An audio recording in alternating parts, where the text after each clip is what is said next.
The exterior generator, of course, you can start from the remote, from the inside, from the previous video that we did.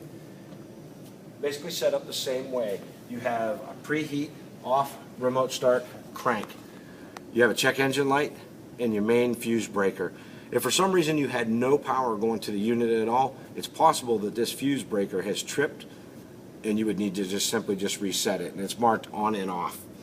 To start the unit, generally on a very, very cold day, you're going to turn to the preheat, hold it. You actually hear a pump engaging and then the heater element starting. Then you can simply just let it go and then attempt to start, and it's just like starting a car. If I leave this key in the off position, the key can fall out and I cannot start it from inside. It must be in the remote start and run feature, and that key will not fall out. You can drive all the way down the road and never worry about losing that key. Now, on the generator itself, for service capability, by removing this bolt and the same on this side and the pins, I can move this slide out all the way out and be able to work on the unit for serviceability, changing fluids, changing oil, getting up underneath the unit, just giving you a little bit more accessibility. These doors can lay all the way flat back, they'll be out of the way, you just pull the unit on out. Now, on the inside right here,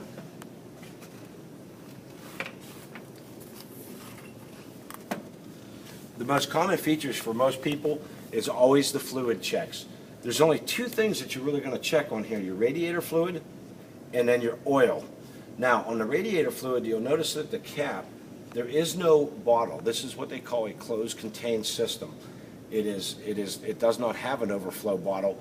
Anything that's overflowed flows right to the ground, and it does not get captured because it does not feed back into the system.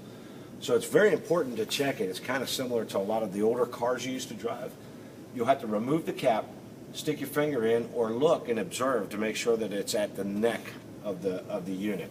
Very important, because if the unit does not have enough fluid in it, it's automatically going to shut the engine down, or you end up having an internal problem and the unit will shut down itself, once again.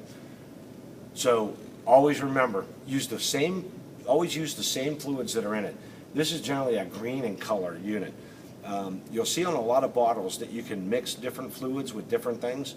I recommend that you read the manual and ensure that you're putting the correct fluid inside. This is something that is done on a pre-trip check basis along with the rest of the vehicle. Never assume that it's for the mechanic to do. The operator of the vehicle is responsible for this feature. Likewise for the oil. The dipstick is kind of hard to see because it blends in with the rest of the unit. But the dipstick is located right here, and you definitely want to check your fluid level. At the least, I tell people they should always do it prior to any operation of the unit. At least once a week, check these fluid levels to make sure that they're good.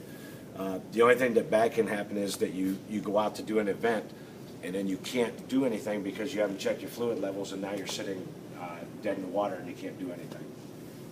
Now, this generator is set up to go, it feeds, the fuel feeds from the tank, and the same tank that is feeding the engine. What's done in there is there's a spike. You have two pickup tubes in the tank. One's shorter than the other one, and that shorter one is the generator. This allows for you to not run the fuel out of the unit. So that shorter one is going to stop at 3/8 of a tank on the unit. Once that reaches that 3/8 level, it's going to automatically shut the generator down. Let's say, for instance, you do that. One of the things that you're going to want to do is this little wheel right here. If you run this unit out of fluid, out of diesel, and you go to the store, go buy some more diesel, fill the tank back up, you're going to attempt to come out and keep trying to start the unit by way of key. It's going to take a while to pump in, but you're going to open this valve all the way. This is going to allow air to escape out of the valve so that the fuel will pump into the unit and you'll be able to get more fuel up there because the line is basically empty. Once the unit starts, you'll hear that it's kind of sputtering. Let it go through its thing. When it runs full, you're going to turn the unit all the way down and then back it off just a tick. This will allow escaping air to go out all the time. The manufacturer recommends that be open all the time, but just not fully open.